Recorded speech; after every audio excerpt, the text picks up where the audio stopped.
Então, a gente dá continuidade agora. Vamos recapitulando o conceito de indústria cultural. Então, a indústria cultural seria esse ramo, esse setor responsável por produzir, a partir da técnica, a partir de recursos tecnológicos, mercadorias artísticas, né? Mercadorias culturais. Então, a indústria cultural é aquela responsável por produzir artes, mas aí artes, né, ou objetos artísticos a fim de comercializá-los, a fim de obter lucro, mas não somente, né, como também de propagar, de proliferar determinadas ideologias dominantes, grupos dominantes.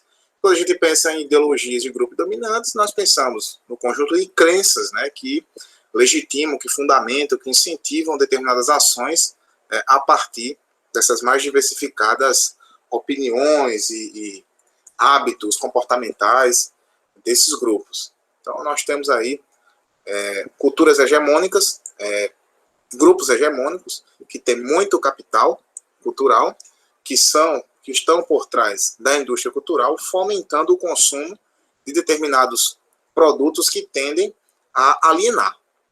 Alienar por quê? Né? Porque retira de você a possibilidade de, subjetivamente, conseguir determinar ou colocar, né, qual seria seu gosto, né, a partir do seu desenvolvimento subjetivo, a partir do seu diálogo, né, subjetivo com você mesmo em relação a determinada obra, determinada percepção ou sensibilidade, sentimento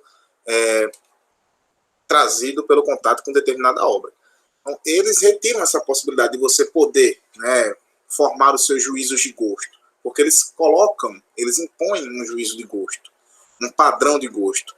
Então, o que nós chamamos de modismo.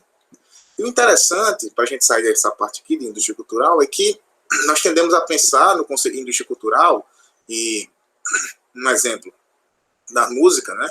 Nós tendemos a pensar em músicas que as pessoas escutam, eu poderia dizer, massivamente aqui no nosso país. Existe um gênero no momento que está top 10, né? As paradas, são os hits, o brega funk. É um ritmo musical, um gênero musical que está em alta, que está em ascensão, todos escutam de alguma forma, voluntário ou involuntariamente, escutam. E a gente tende a pensar que a indústria cultural está trabalhando para a disseminação desse gênero musical, né, para a produção de composições de músicas desse gênero musical, como também já foi de outros,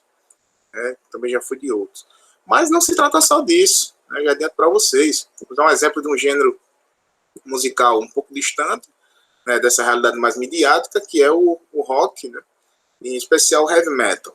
Então, eu, quando adolescente, escuto até hoje, mas quando adolescente, de modo muito mais intenso, escutava muito heavy metal, e na época eu considerava que eu estava, como eu posso dizer, rompendo com essa alienação colocada, imposta, né, pela indústria cultural, com esses padrões impostos pela indústria cultural. De fato, eu sentia-me diferente, eu sentia-me que escutava algo que tinha contato com um tipo de cultura que não era tão privilegiada e que, portanto, era diferente, que eu estava, de certo modo, eu exercia, de certo modo, mais autonomia que outras pessoas que simplesmente estavam condicionadas a escutar aquilo que estava na moda, né? Mas vejam, isso não é tão simples, porque a indústria cultural ela se apropria, aliás, de discursos, de culturas que se colocam como resistentes à sua proposta mercadológica cultural. Então, vejam, muitas bandas, depois eu comecei a perceber que muitas bandas, assistindo documentários, vendo vídeos, né, informações biográficas das bandas, enfim, fazendo pesquisas, depois eu comecei a perceber que não se tratava, eu não me enquadrava, não estava encaixado num grupo tão pequeno assim, mas que havia para determinadas bandas uma grande quantidade de consumidores daquelas músicas. E a indústria cultural, ela produz aquilo, ela está onde tem consumidores. Consumidores porque o que interessa para o capitalismo é o lucro, né?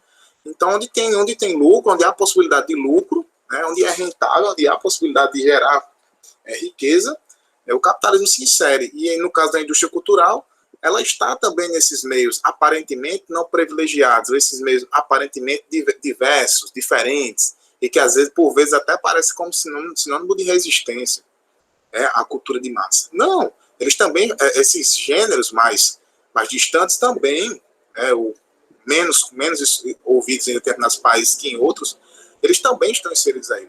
E aí o caso disso é que nós temos camisas, nós temos uma produção em massa de camisas de bandas, nós temos uma produção em massa de videoclipes dessas bandas, nós temos uma produção em massa de acessórios usados pelos vocalistas, pelos integrantes, né, das bandas, nós temos instrumentos personalizados que são utilizados por integrantes das bandas. Então percebam, quando você olha, analisa, também está consumindo, também está dentro da indústria cultural, também está, de alguma forma, sendo cooptado. As pessoas também estão cooptadas. Muitos músicos, inclusive, acabam abdicando completamente da sua liberdade criativa, da sua liberdade, sua autonomia criativa, imaginativa, né? A sua potência criativa para fins de obter mais lucro, de ganhar mais dinheiro. É o caso de muitas bandas que terminaram tocando, fazendo um tipo de ritmo que não se agradavam muito, embora tenham começado com outro, mas que necessitaram fazer isso para não entrar em falência, né, para não cair em falência. Então, veja, a indústria cultural está em todos os lugares. Então, por mais que nós moremos no Brasil, onde determinados gêneros musicais são mais proeminentes, né, no sentido de serem mais escutados, ou receberem maior atenção da indústria cultural que outros, mas até aqueles menos ouvidos, até aqueles, digamos, mais esquecidos pelo público em geral, né, que estão mais ali, são mais secundários, eu poderia dizer, também se inserem na proposta da indústria cultural.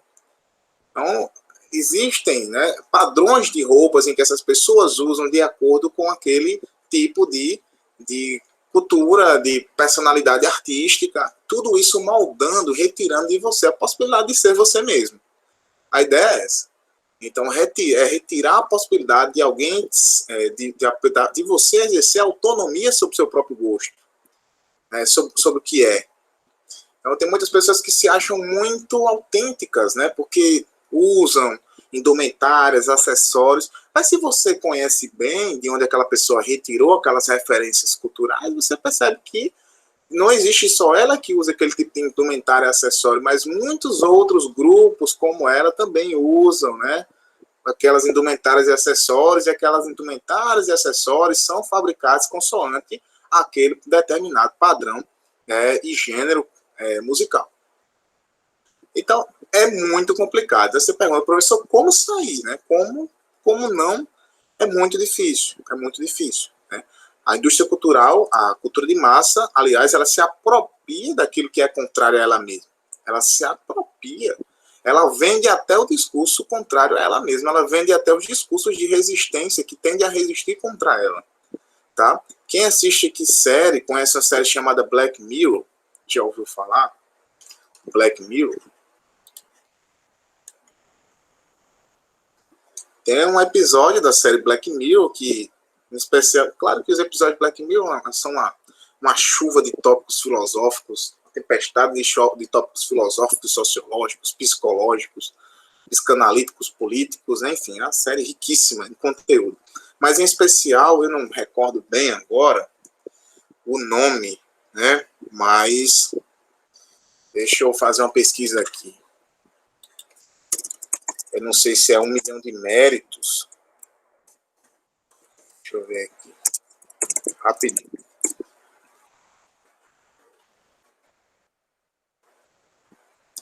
Isso. É um episódio, é o segundo episódio da primeira temporada. Né? Segundo episódio da primeira temporada de Black Mirror, 15 Million Merit. A história começa, é bem estranho, um ambiente assim, pós-apocalipse, né? Parece que a sociedade foi dizimada, enfim, tem algo estranho acontecendo ali, uma consequência, uma espécie de distopia envolvida também, Mas as pessoas estão condicionadas em um lugar fechado e elas todo dia acordam dentro de cabines específicas. E aí os personagens, né, ele começa a se questionar, ele inclusive se apaixona por uma garota também, e eles desenvolvem, né, uma relação no sentido de compartilhar ideias, compartilhar sentimentos, propósitos. E aí chega e tem lá dentro desse ambiente fechado, uma espécie de fábrica de energia, não consigo agora, né, me recordar muito bem, mas o fato é que lá dentro, né, desse espaço fechado há toda uma cultura, né, há toda uma cultura e os gostos são bem diversos, eles criam programas consoante, né, os gostos de cada uma das pessoas que lá existem, que lá estão pedalando sem parar. Lembrei, tem as bicicletas, eles ficam pedalando sem parar. Então, um concurso lá, um concurso parecendo com esses concursos musicais, né, os que nós vemos na televisão aberta, comum também, esses realities. E aí o personagem ele fica muito revoltado, extremamente indignado, né, porque ele consegue pagar a inscrição, né, para a garota participar desse concurso, e ela vai concorrer, e só que tem uma decepção, né, acontece lá um momento bastante revoltante, né, bastante injusto, os jurados do concurso são bastante injustos com ela, desrespeitosos, e aí esse rapaz fica muito, muito revoltado. Muito bem. Partindo dessa revolta, essa indignação, né, com relação àquele sistema, com aqueles parâmetros, com aquela cultura, né, aquela alienação que as pessoas estão submetidas ali, ele junta, né, mais uma quantidade, eles têm umas moedas, ele junta a quantidade e também deseja participar do concurso. Então ele chega, a princípio a sua performance seria uma dança, o que parece, mas dessa dança, né, quando ele começa a ser vaiado, né, de alguma maneira, ser vaiado, começa a ser alfinetado por algum dos jurados, e aí essa dança se transforma num grande assim, ato de suplício, né, de externar, assim, de externar a indignação, a revolta. Ele pega um caco de vidro, uma lâmina, e coloca sobre o pescoço, né, e dá ali um choque, né, de realidade naquelas pessoas. Pois bem, a princípio todos ficam perplexos, né, com a fala dele, mas o que acontece é que depois de alguns instantes, né, a partir da fala, da manifestação de um determinado jurado, as pessoas começam a entender aquilo como interessante também, e por que não, né? Por que não? No final fazem um programa, fazem um reality também, um programa dele em que ele faz reflexões diárias, né, sobre como ele está se sentindo, reflexões existenciais, sobre como ele está se sentindo ali.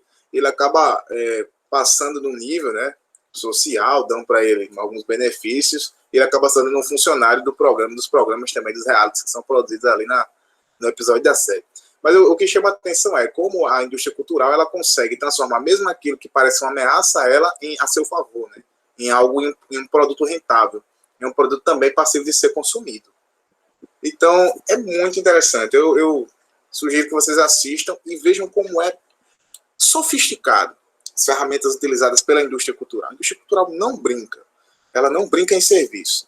Então, até aquilo que parece ser uma resistência, parece ser o grande contrário, né? A grande voz contrária, dissonante à indústria cultural, acaba por se tornar um de seus produtos. Também é transformado em produto. É muito, muito assim, assustador. É muito assustador, porque parece que não há como fugirmos. Não há como fugirmos da alienação proposta aí pela cultura de massa, né, que é fomentada pela indústria cultural e que está completamente associada aos interesses do capitalismo, sobretudo a produção de riquezas a partir da venda de mercadorias.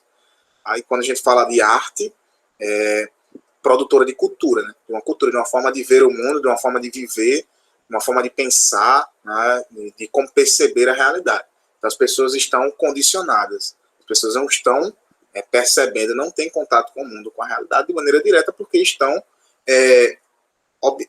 há um obstáculo, e esse grande obstáculo é uma espécie de venda que é colocada pela indústria cultural a partir de seus bens e produtos, né, que são criados e oferecidos consoante as demandas, e são demandas específicas. Então, Às vezes a pessoa até se acha autêntica, né?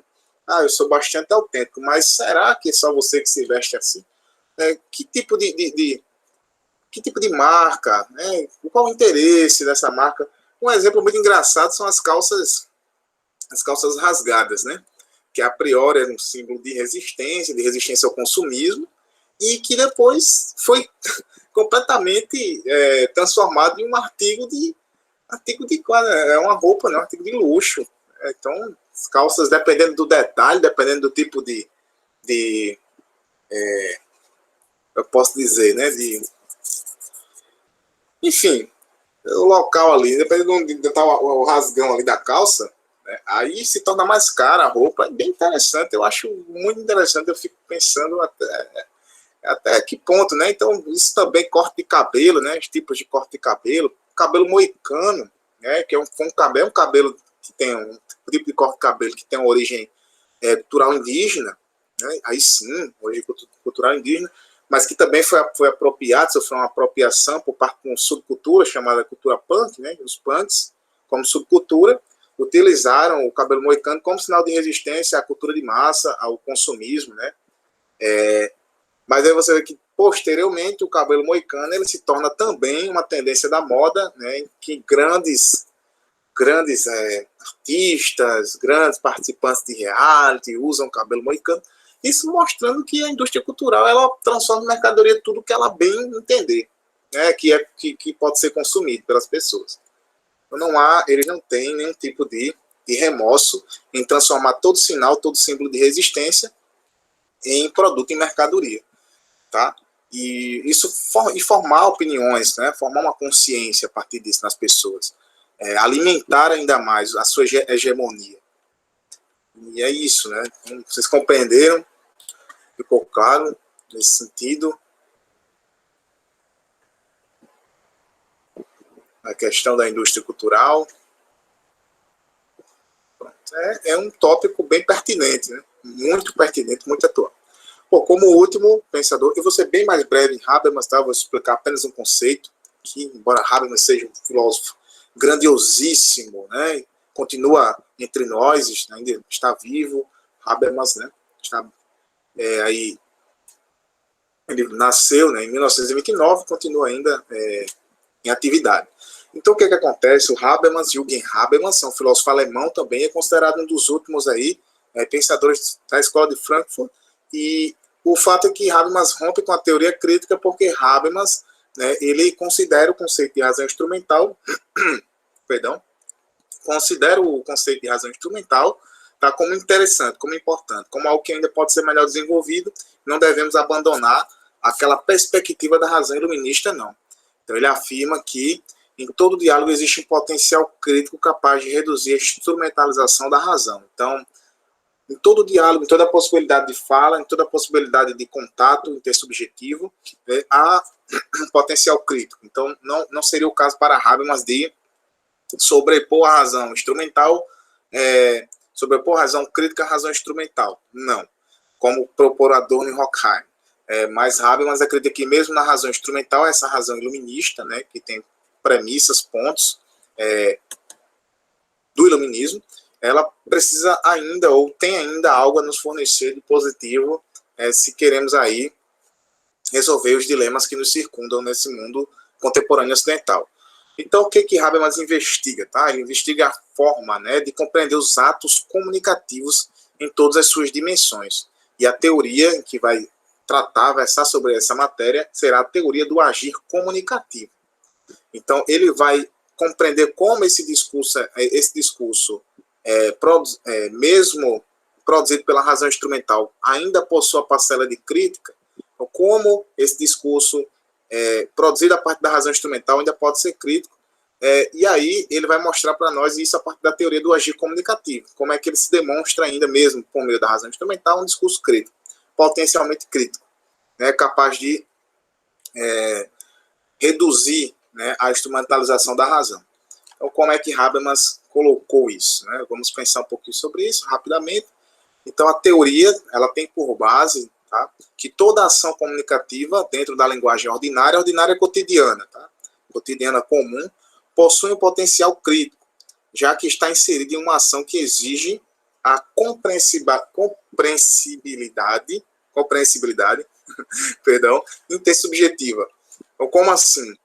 Há um pressuposto, né, na fala. Então, todo aquele que fala pressupõe que aquele que o escuta, né, todo aquele que emite uma proposição, um enunciado, pressupõe que aquele que é o receptor do enunciado tenha elementos comuns, compactue determinados elementos comuns ou pressupostos comuns, e que, então, a partir disso, aquela fala se torna compreensível. Então, intersubjetiva nesse sentido, tá, gente? Então, aquele que fala para alguém que, de alguma maneira, compreende, porque possui já em si mesmo algumas daquelas ideias que estão sendo colocadas pela proposição ou enunciado. Então, aqui é um trabalho que Habermas está desenvolvendo, filosófico, mas que não deixa de ser também linguista, né? Linguística, ele está trazendo aqui pressupostos da linguística, especialmente, eu poderia dizer, da vertente interacionista, né, da linguagem, a concepção interacionista da linguagem. Então, para Habermas, né, então, nesse esquema que nós vimos, então, para todo emissor há um receptor que, né, compactua de determinados pressupostos, e por isso que consegue compreender a fala do emissor, ou seja, o receptor tem algo do emissor em si, né, e vice-versa, e isso faz com que uma fala possa ser, nós podemos, né, atingir um consenso por meio da fala. Então, dentro do contexto de interação verbal, dentro do contexto de comunicação, há essa possibilidade em determinados contextos de fala que as pessoas, né, elas possuem já previamente características ou elementos, tá, que são comuns. No momento em que dialogam, são comuns a uns e a outros. Eles conseguem sempre fazer associações, fazer vinculações e ter a inteligibilidade daquilo que está sendo falado, porque eles possuem conhecimentos comuns, né? Conhecimentos que estão presentes tanto em um quanto em outro. Então, para o Habermas, todo enunciado pretende uma explicação, todo pretende, aí, primeiro ponto, uma exatidão objetiva, segundo ponto, uma justeza em acordo com as normas intersubjetivas, e 3, a veracidade subjetiva. Então, esse elemento da sinceridade é muito interessante também para que possamos elaborar uma fala, um discurso, no sentido da teoria do agir comunicativo de Habermas. Tá? Então, ele propõe uma espécie de pragmática universal. O que seria a pragmática? Seria a análise do discurso a partir do contexto efetivo da fala. Tá certo? Vamos dar um exemplo aqui de casos de pragmática, são os que a gente poderia ver da pragmática, que é uma área também, né, de estudo da língua. Nós temos a sintaxe, a morfologia, nós temos a semântica e temos a pragmática também. Então, a pragmática, ela estaria mais preocupada em compreender como determinados enunciados são entendidos a partir de determinados, de específicos contextos de fala. Então, nós temos, por exemplo, como um caso, as variações linguísticas, né? As variações da linguagem. Então, cada pessoa, a partir de um determinado contexto regional, de uma particularidade regional, muitas vezes entoa, fala, emite vocábulos, emite sons, emite mensagens que são compreensivas a partir daquele determinado contexto comunicativo. Tá? Então, por exemplo, para a mesma planta, nós teríamos vários nomes. Então, acho que macaxeira, nós temos aipim, alguns chamam de aipim, e entre outros nomes, de acordo com a região, nós temos essa variação de região, o que explicaria, né, para Habermas, né, essa questão de uma... E aí, não num sentido particular, tão particular, mas universal, já que ele tem para o universal, tá certo? Essa é a ideia de que essa teoria do agir comunicativo, tá? A ideia das falas com consenso universal, né, consiste em analisar, então ele vai analisar como essas falas de consenso universal poderiam ser feitas, parte dessa pragmática, dessa análise efetiva do discurso, né, então como os atos de linguagem legitimam sua validade, ou seja, eles se justificam, né, por meio da interação comunicativa que estabelece um vínculo social entre as pessoas. Então há todo um contexto, há um contexto de efetivação da linguagem. A linguagem não está, como eu poderia dizer, solta no ar. para Habermas. Não, a linguagem analisada ela é compreendida a partir de determinado terreno, tá? Terreno que é comum para duas pessoas que estão ali, dois falantes. E se a gente pensa em duas pessoas que, né, têm visões de mundos aproximadas, têm, de alguma forma, uma percepção de realidade aproximada. Isso faz com que elas compactuem, né, com determinadas considerações e consigam se compreender mutuamente. Então, isso traz uma exatidão objetiva, uma justeza, que é o tipo 2, uma justeza em acordo com as normas intersubjetivas e, sobretudo, essas pessoas que estão se comunicando, para além da exatidão objetiva e da justeza em acordo com as normas intersubjetivas, ou seja, que cada um, né, possui ali de comum, nós teríamos a veracidade subjetiva, que é a sinceridade. Então, pressupõe também que quando você está falando com uma pessoa, aquela pessoa está sendo sincera com você, não está mentindo, tá? Então, essa teoria, né, do agir comunicativo, ela é pragmática porque põe em prática a dimensão comunicativa por meio do diálogo, né, do debate. Então, a dimensão comunicativa para Habermas ser efetiva se realiza por intermédio do diálogo, do debate. Tá? E nesse debate é preciso que estejamos afinados uns com os outros, buscando sempre a exatidão, a justeza e, sobretudo, que nós imaginemos que o outro esteja sendo sincero conosco. Tá? Além do mais, Habermas pensa a noção de ética da discussão, a qual busca um princípio de universalização com alcance ético. Então, o que seria isso? Seria pressupor, né, na ética da discussão, a busca de um princípio universal reconhecido por todos, que seja capaz de conduzir uma discussão de forma cooperativa. Então, sobretudo, vamos pensar no tópico 3 da veracidade subjetiva, da sinceridade. Então, por que ético? Nós sabemos que um dos princípios éticos é o princípio da honestidade. Então, pressupor que todo aquele com quem você conversa, estabelece uma interação, está sendo sincero com você, não está mentindo, é um dos pressupostos básicos para nós chegarmos a uma dimensão comunicativa eficiente e eficaz. Né? Então, tenhamos, portanto, uma ética da discussão. Então, para Habermas, né, essa seria a teoria do agir comunicativo. Sempre no contato, sempre no jogo de conversa entre duas pessoas, há determinados pressupostos comuns, mas esses pressupostos comuns eles são dados a partir de determinado contexto social, histórico, certo?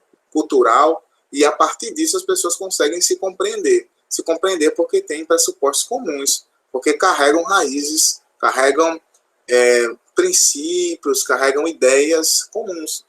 E aí, para além dessa característica intersubjetiva, nós temos que ainda assim, essas pessoas deveriam, ou pressupõe-se que elas tenham, uma ética da discussão, e que falem a verdade uns com as outras. Não sejam, não falseiem seus enunciados. Sejam sempre sinceras. É assim que nós chegamos a um acordo. É assim que uma democracia as coisas devem funcionar de acordo com Habermas. Tá?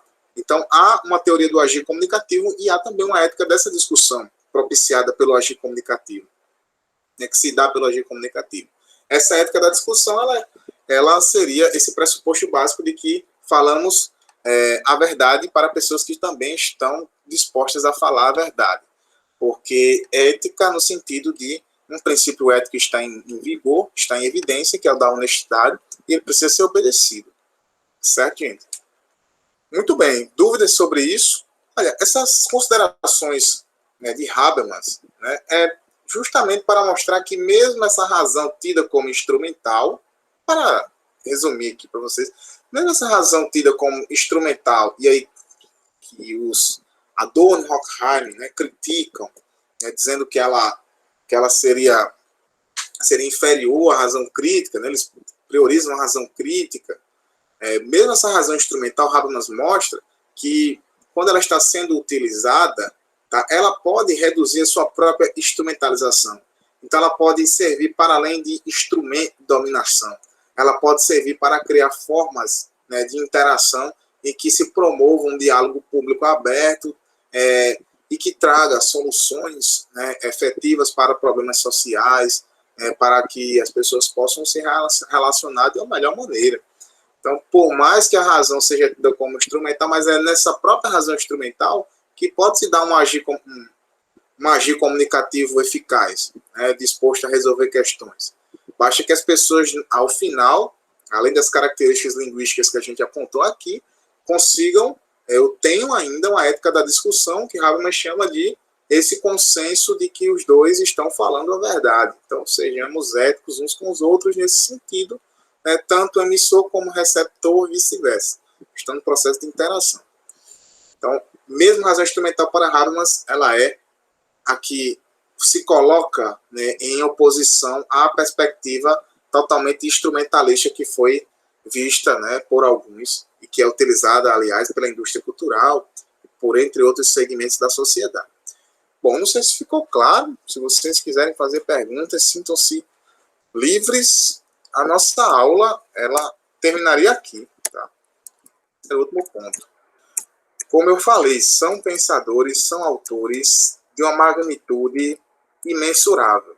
Imensurável. Habermas tem textos sobre muitos temas. Habermas tem textos sobre bioética. Há um certo tempo eu escrevi um artigo sobre um texto do Habermas, né?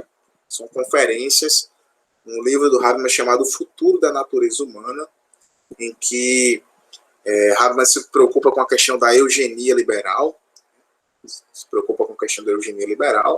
e aí nós falamos em procedimentos relacionados à modificação genética, enfim, a investigações anatômicas. Habermas traz uma série de discussões interessantíssimas sobre isso, do ponto de vista de uma ética filosófica. Então, eu fiz um paralelo com esse questionamento do Habermas, né? Com a questão dos direitos humanos e com um artigo, um trabalho bem interessante. Depois, se vocês quiserem ver mais essa outra vertente de temática trabalhada por Habermas, aqui nós ficamos mais num campo linguístico-filosófico, né? Linguístico-filosófico, e que tem questões sobre esse campo linguístico-filosófico, que, por sinal, também está completamente vinculado ao terreno da política, já que esse campo linguístico-filosófico ele propiciaria, né, uma política democrática, um ambiente político democrático. Então, Habermas ele é um grande pensador. Depois, se vocês quiserem mais referências, tá, eu posso trazer, vocês podem entrar em contato comigo, sintam-se livres para perguntar também em outra ocasião. Certo? Então, eu não sei, a professora estaria, acredito, prestes a chegar, não é isso? Não sei se é 10h20. Tem algumas questões que eu queria resolver com vocês. Eu não sei se dá tempo, mais 10 minutos. Será que seria possível? Acho que em 10 minutos a gente resolve, rapidinho. Será que dá certo? A próxima aula é de Christian, ele já está aqui na sala, e se der certo para Christian, tudo bem. É que eu acabei me estendendo. Se fosse possível, mas se não for possível também, nós podemos ver em outra aula. Eu disponibilizo o material, tá, para vocês, a ficha. As fichas, como também o slide, para aqueles que quiserem. As fichas eu vou disponibilizar com essas questões. Tudo bem? Mas aí, então nós ficamos por aqui, tá? O professor está na sala. Agradeço a atenção, tá? E vou disponibilizar para vocês podem adiantar, né, ler as questões, numa outra ocasião, oportunidade, a gente pode responder. Se tiverem dúvidas,